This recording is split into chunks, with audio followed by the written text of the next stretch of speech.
Hey there, happy Tuesday. How's everybody doing today? I'm Connie Fuksa with Foote Title Group, where we not only make sure that your home closing is smooth, simple, and easy to understand, but we protect your home ownership. So I hope you guys are having a great start to your day. I'm sorry I'm a little bit later today on Coffee with Connie than I typically am.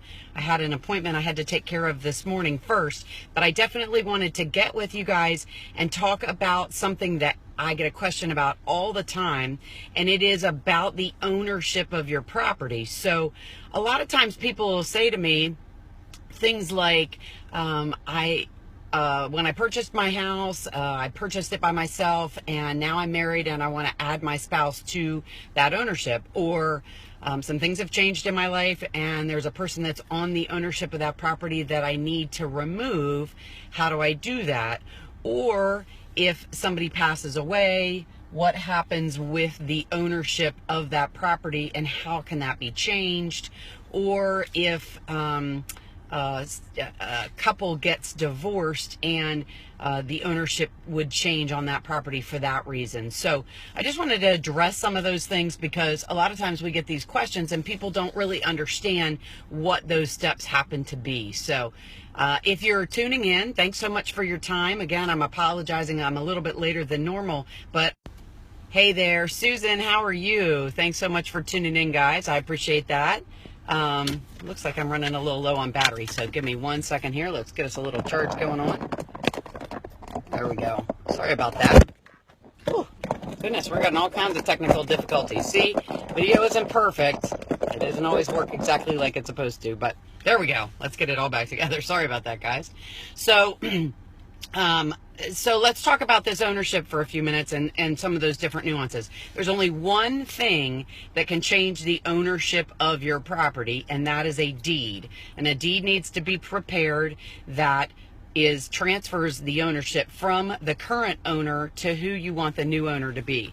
So that is true no matter what kinds of things are happening in your life that need to be addressed. So let's say, for example, when you purchased your home through,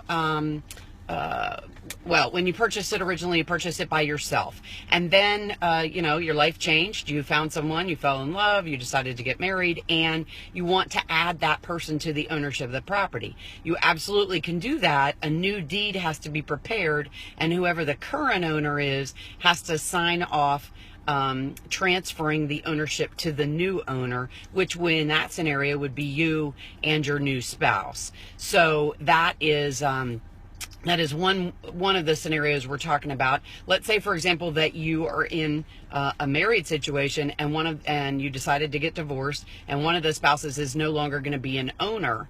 And this is a confusing area that people mix up a lot, because when you go through a divorce process in your divorce proceedings, it may say that, for example, Connie gets the ownership of the property, and just because it's in your divorce decree does not mean that it automatically transfers. That other person still has to sign off on that deed transferring the ownership to the person that is going to be the owner at this point. So in that scenario, if you have two spouses and they end up getting divorced, and one of the spouses is going to be the new owner of the property all by themselves, then the other spouse has to actually sign a deed removing their name from that ownership. So, and that deed has to be recorded in the land records, just like they all do, once it is actually executed and the signatures are notarized. So again, same is true if something happens. Let's talk about if something happens to an owner and they pass away. That ownership then goes into their estate, and that estate has to sign off. Whoever has who has been granted the personal representative responsibilities for that estate to be able to transfer property on that estate's behalf. So that person would transfer the ownership to whoever that property is being sold to. So in order to transfer the ownership of a piece of property, it must be done through a deed.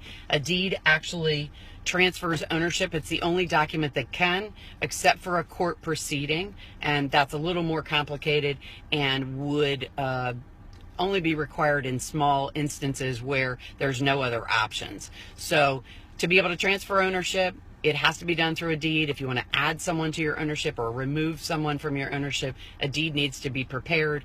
A title company and or an attorney can take care of those for you, and then it must be recorded in the land records where that property is located so that it becomes public record. So hopefully that gave you just a little information, maybe spurred a question, maybe a thought. Hey there, Paul. How are you this morning?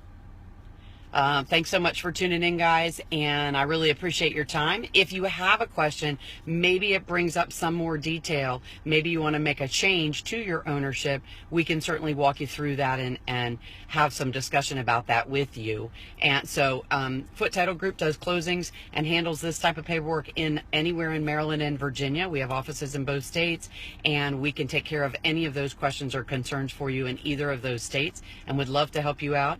On our website, there is a whole section about ownership and deeds and transferring. There's a resource on the buyers and the sellers pages about this. So go to www.footetitlegroup.com. You can actually register for our informational emails that come out once a month. Today's the beginning of the month. My word for the year is execute, which means we are executing in the way that we provide information to you every month. So I have a new piece of content that's going to be coming out later today. So you want to get on that email list and sign up for that today. That would be a great resource for you. We don't blast you with a bunch of emails, but instead send you a lot of good information. So register for that on our website. You can also go find a lot of those pieces of resources on our website.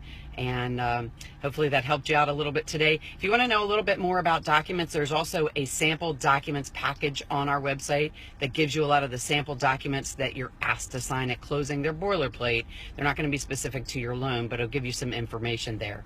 So hopefully I helped you out with some information today. Thank you guys so much for your time. If you found what we talked about valuable, please hit the share button and share it with those people that you know, because even if you may not have a question, there may be somebody in your friends pool that does, and so that we can help them out too.